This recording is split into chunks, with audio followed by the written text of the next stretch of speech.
Sobat MG Channel, ketemu lagi di channel hiburan informatif dan menarik favorit kamu, MG Channel. Di video kali ini kita akan membahas tentang 6 pemain sepak bola yang beralih menjadi pelatih. Atlet sepak bola yang sudah mencapai usia 30-an biasanya sudah memutuskan untuk gantung sepatu. Ada begitu banyak profesi yang bisa dipilih setelah tidak lagi merumput di lapangan hijau. Tapi banyak di antara mereka yang memilih untuk menjadi manajer atau pelatih sepak bola. Mereka membagikan skill dan pengalaman mereka selama bermain kepada para pemain muda. Nah, berikut ini adalah beberapa pemain sepak bola yang kini sudah beralih profesi menjadi pelatih sepak bola. Tapi sebelum kita mulai videonya, jangan lupa berikan support kamu di channel ini dengan subscribe, like, dan nyalakan tanda notifikasinya biar kamu juga nggak ketinggalan informasi-informasi menarik dari MG Channel. Kita mulai di urutan ke-6, Antonio Conte.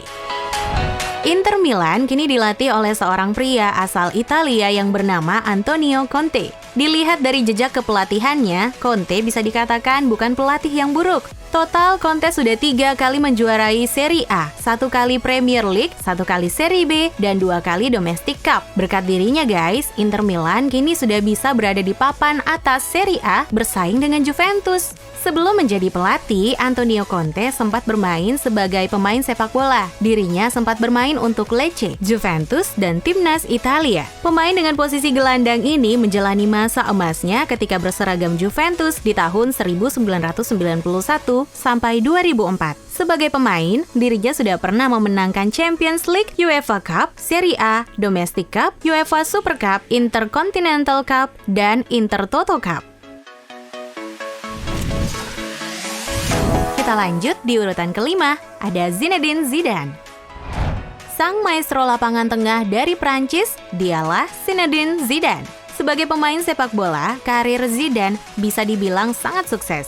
Banyak gelar yang sudah berhasil dia raih. Sebelum bermain di Real Madrid di tahun 2001, Zidane lebih dulu menjajal tantangan di Serie A bersama Juventus untuk musim 1996 sampai 2001. Nah, setelah dirinya pensiun, di tahun 2013 lalu, dia kembali ke dunia sepak bola dengan posisi barunya, yaitu sebagai seorang pelatih. Di tahun itu, Zinedine Zidane menjadi asisten pelatih Real Madrid Carlo Ancelotti. Di tahun 2014, Zidane kemudian beralih menjadi pelatih Real Madrid Castilla, tim kedua dari Real Madrid. Di tahun 2016 lalu, barulah dia menjadi pelatih utama Real Madrid dan berhasil membawa Real Madrid juara Champions League. 4. Pep Guardiola. Kiprah kepelatihan Pep Guardiola bisa dibilang sangat menarik nih guys. Ketika melatih Barcelona, Pep berhasil membuat Barcelona menjadi klub yang sangat menakutkan. Bukan menakutkan di La Liga saja, tapi di Champions League juga. Siapapun yang berhadapan dengan Barcelona yang dilatih oleh Pep, pasti akan kesulitan dia untuk menang. Prestasi bagus Pep inilah yang membuat pemilik Manchester City tertarik menunjuknya sebagai pelatih utama. Nah, di saat masih vakum sebagai pelatih, isunya nih Pep didekati oleh Manchester United. Tapi isu ini mentah begitu Pep menandatangani kontrak melatih Manchester City. Nah, berbicara soal karirnya sebagai pemain sepak bola, justru berkebalikan dari karir melatihnya. Sebagai pemain yang berposisi sebagai gelandang bertahan, klub besar yang pernah dia tempati hanyalah Barcelona dan Roma saja. 3. Filippo Inzaghi.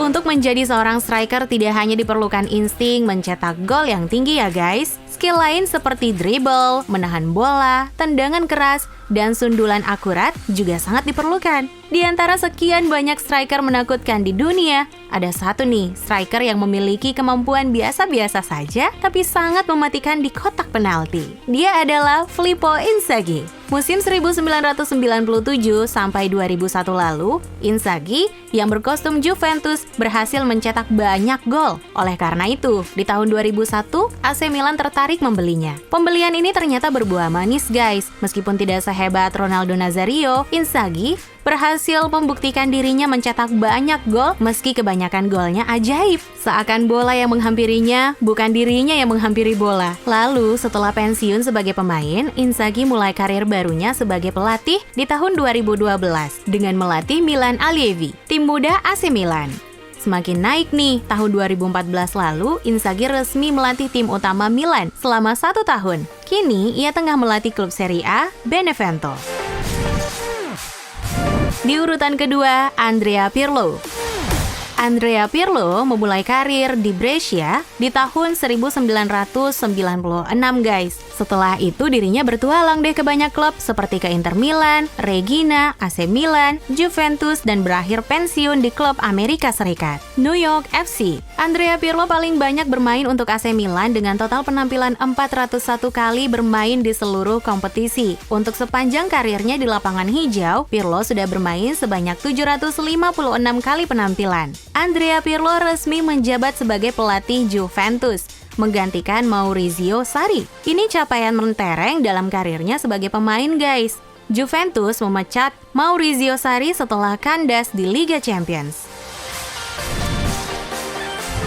Nah, di urutan pertama ada Ole Gunnar Solskjaer. Para penggemar setan merah pasti udah nggak asing dong dengan sosok striker yang berjuluk Babyface Striker, yaitu Ole Gunnar Solskjaer. Dia inilah yang berjasa memenangkan Champions League ketika Manchester United melawan Bayern Munchen di partai Liga Champions tahun 1999. Masuk sebagai pemain pengganti, Solskjaer mampu berubah kedudukan dalam hitungan menit. Kini pemain legendaris Manchester United tersebut sudah pensiun sebagai pemain dan memulai karir barunya sebagai pelatih. Sebelum resmi ditunjuk sebagai pelatih Manchester United, ternyata Solskjaer sebelumnya ditunjuk sebagai caretaker setelah Jose Mourinho dipecat. Nah, selama menukangi MU, performa MU sempat naik turun nih, hingga akhirnya mereka membeli gelandang Bruno Fernandes dan permainan mulai berubah menjadi positif. Nah guys, itu dia 6 pemain sepak bola yang beralih menjadi pelatih. Kalau kamu tertarik dengan video ini, jangan lupa share ke teman-teman kamu ya, agar video ini bisa memberikan manfaat dan pengetahuan untuk semuanya guys. Sampai jumpa lagi di video-video versi MG Channel berikutnya. Terima kasih sudah nonton video ini. Tapi jangan lupa ya guys, klik tombol like dan subscribe, karena subscribe itu gratis.